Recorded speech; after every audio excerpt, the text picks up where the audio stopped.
ایسا ساتھیوں،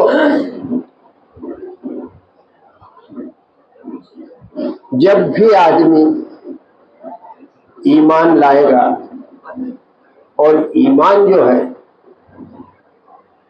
وہی جو ہے کامیابی کی علامت ہے، اور ایمان کے بعد ہی سب سلسلہ شروع ہوگا۔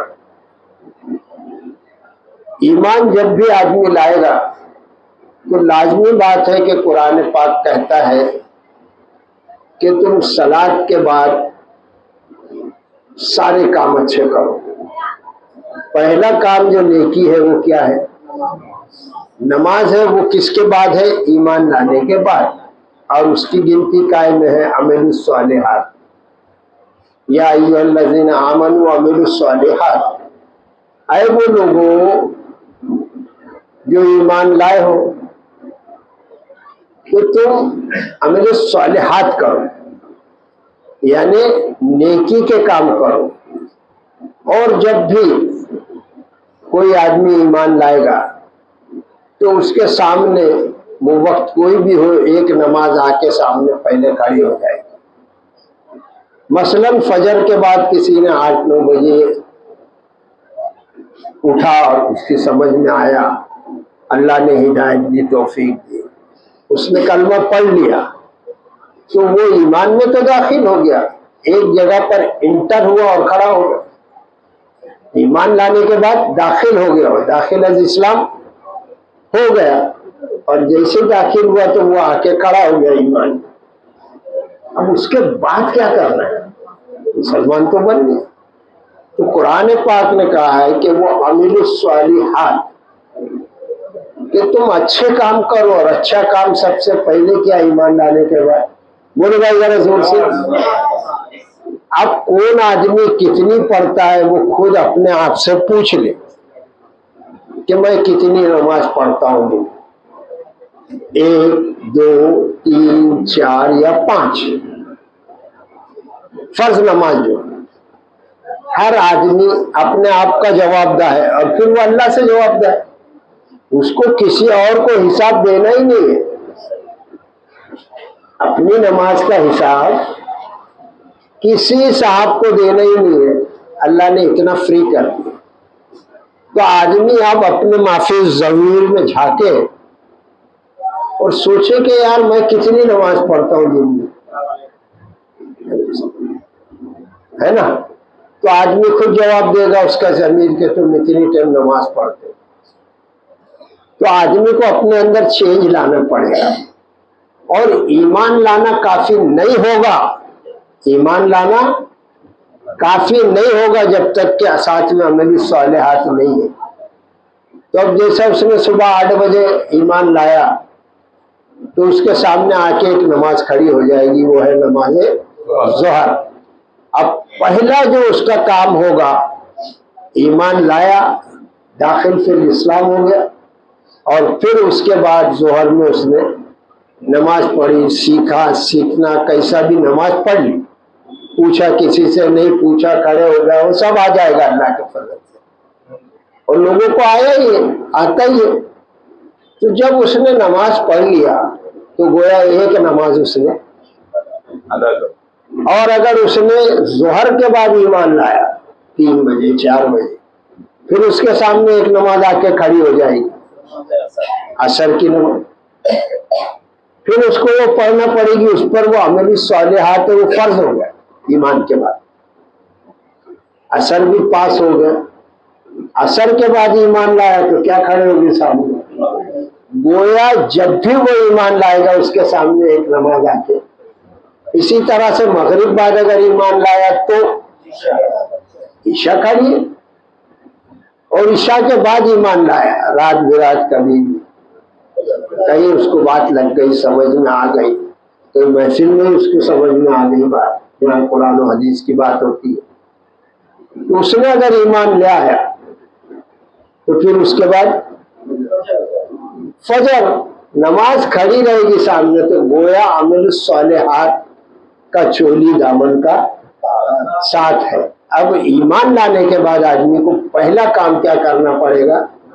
تو اب وہ اعمال الصالحات کی لسٹ میں، اور اب اپنا وہاں سے سرکل اس کا گھومے گا. پھر فجر کے بعد ظہر، عصر، مغرب، عشاء، جب نماز پڑھ لے گا تو گویا وہ اعمال الصالحات میں بھی داخل ہوگا. اب اس کے بعد دھیرے دھیرے دھیرے وہ سب سیکھتا رہے گا. اور اس کو اصل چیز کون سکھائے گا بھائی؟ یہ کتاب. اس کو سب سکھائے گا کون؟ تو اس کو اپنا تعلق قرآن سے جوڑ لینا چاہیے، جو بھی ایمان لائے گا اس کو. برابر رائٹ؟ کیونکہ یہ کتاب اللہ نے اتاری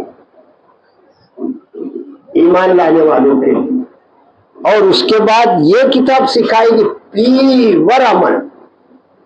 دوسری کوئی کتاب تو سکھائے گی مگر کیسا مکسنگ کے ساتھ، یہ بھی کرو وہ بھی کرو، تو مارکیٹ کا اسلام ہو جائے گا، بازاری اسلام. یہ جو ہے ایمان لایا، اشہد ان لا الہ الا اللہ واشہد ان محمدن عبدہ ورسولہ، گویا مشرف با اسلام ہو گیا. پھر نماز بھی پڑھ لی اس نے. اب اس کا تعلق باللہ کس سے ہوگا؟ جڑ جائے گا. کتاب کو ڈھونڈنا پڑے گا اس کو کہ یار میں نے تو ایمان لیا، نماز بھی پڑھ لی، اب اصل چیز کیا ہے کہ میں ساری زندگی کروں. تو کس کس سے کیا کیا پوچھے گا وہ؟ تو اگر کوئی صحیح آدمی مل گیا اس کو تو بولے گا یار سب چھوڑ تو قرآن پڑھ، قرآن تیرے کو سب آ جائے گا. پھر اگر اس کو شوق، لگن ہوگی، جنون ہوگا تو رفتہ رفتہ سب سیکھے گا، اور سب سیکھے گے نا. اور ابھی بھی کتنے مسلمان ہیں جن کو آتا بھی نہیں برابر کچھ، بہت کم ریشیو ہے جن کو آتا ہے. وہ بھی 100% نہ مجھ کو آتا نہ کسی کو آتا. یہ اسلام ہے. ہوتے بھی لگا دیکھے، تھل بیڑا نہیں ملتا. یہ علم کا دریا ہے، گہرا نظر آتا ہے. اتنا گہرا ہے یہ قرآن کہ کیا کہیے صاحب. اور اگر اس سے شغف ہو جائے، اس سے تعلق ہو جائے جس کا بھی، اب جتنا بھی وہ اس کے ساتھ رجوع کرے گا اس کو اتنا ہی مزہ آنا شروع ہو جائے گا. کہ پھر آیت آ گئی کہ بھائی تم سچ بولو،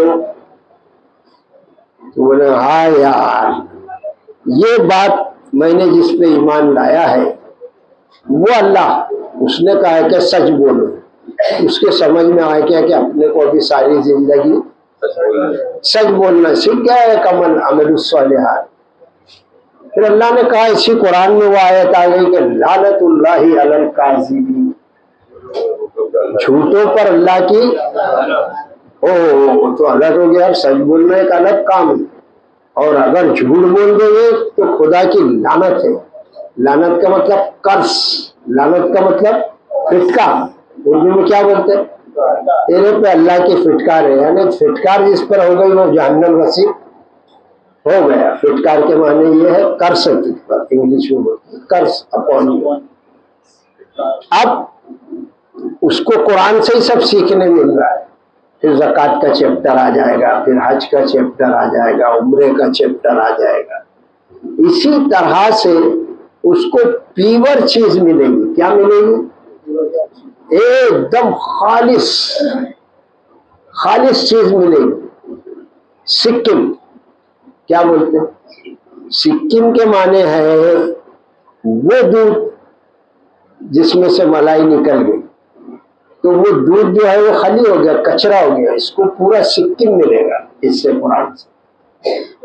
سکم ایک ملک کا نام بھی ہے نا انڈیا میں. اس کے معنی کیا ہے؟ ملائی دودھ سے نکالا ہوا، وہ پیور چیز ہے. تو پیور ملے گا اپنے کو. کائے سے؟ کوئی مکسنگ نہیں ہے. اس نے فرمایا، اس نے فرمایا، اس نے فرمایا. اتنے فرمایا ہوئے کی ضرورت کیا ہے؟ پہلے تو یہ بتاؤ.